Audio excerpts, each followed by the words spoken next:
Hi guys, this will be a quick one because I'm preparing a cable for my center speaker, and this is K2, fake AudioQuest K2. I've already done 2 videos on these cables, but this time since I'm starting to cut the cable, I wanted to show you the internal structure and the details on this one. So the first thing, the braiding. The braiding looks like some kind of polyester. It's definitely synthetic and it's not very easy to cut through. I had to use a sharp X-Acto knife to get it cut. Okay, now the cable inside. Remember that we are talking about the cable that's supposed to be fake. So, internally, let's try to focus on this one. Yeah, internally, we see that we have markings on the cable, markings that nobody would ever normally see.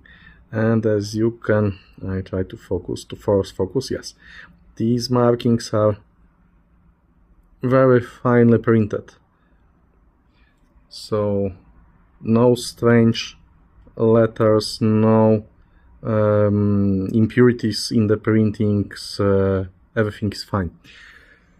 I've already cut one of the, let's turn this way, yes, I have cut this one, and the first thing you see is the rubberized external insulation. Internally we have aluminum foil shielding, and please notice that this shielding is wrapped in a spiral way around the internal part of the cable, like that. And as you can see, the foil here, I don't think actually it's aluminum foil. It looks like some kind of polypropylene with aluminum layer or something like that. Let's try to... Yes, it's not aluminum. It's not breaking easily. The aluminum foil will be just like and done. Okay, so internally, as you can see, we have wires that are spiraling around the center core. So let's start with the wires. We have positive and negative wires, yes, here internally, and let me try to show it to you. Okay, let's try to force focus once again. Can you see that? It says bus and it says 16. I'd say that this 16 is a gauge level for the wire, but as you can see, it's printed here and it's clearly readable. It's a very fine, very high quality print. I think we should be able to find something like that. Yes, it's here on the negative one. Let's force focus. Yes, bus, arrow, and 16. Okay, we also have here one of the wires for DBS system. This wire is connected, because it's touching, to the shielding. As you can probably see, let's try to focus once again here. This cable is also spiraling. It's not straight. Okay, and all of the wires are spiraling around the core. Let's remove this. The core is made from white plastic. Let's try again, force focus here.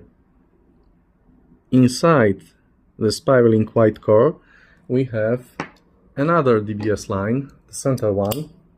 Let's try to cut this through, because I won't be using DBS this time, so I have no problem in removing parts of it. It's not very easy to cut. Okay, I think we're through. Yeah. The internal wire here is also spiraling. Let's try to focus here. I've Yeah. Why am I telling you about this tooling? Because if you take a look at the details here, as I did, I'm pretty sure it's not something done manually in some kind of sweatshop. Everything looks like it was done with real AudioQuest machinery. The only difference we will notice in this cable, I think, is the fact that, oh yeah, it should be fine. The original K2 is supposed to be made with solid silver.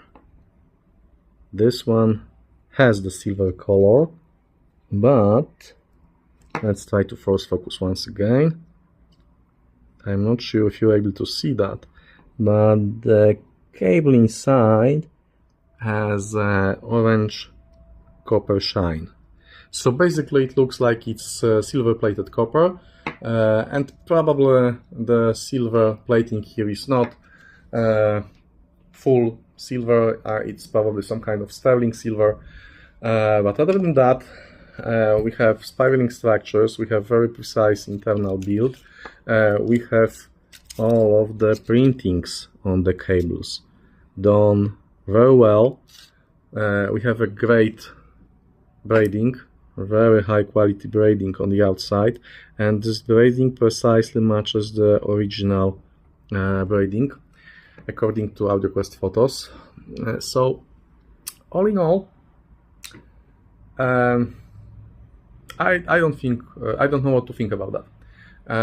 I leave you to your thoughts, but personally I'm really not convinced that this is a fake cable.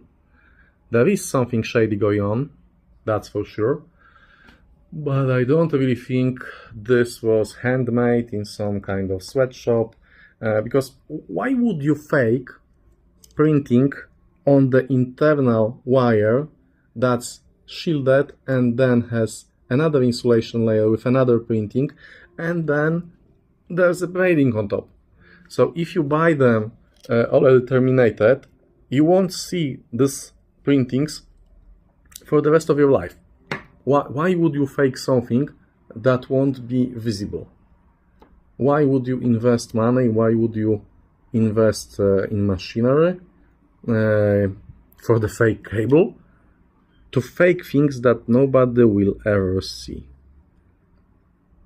Can you see that? It's a great quality print. Let's rotate it a bit. Yes. These internal cables are very thin, and the printing on them is still very well made. So that's basically it. I'm getting back to doing my center channel cable, and I leave you with that to your own thoughts. Bye guys, and see you next time.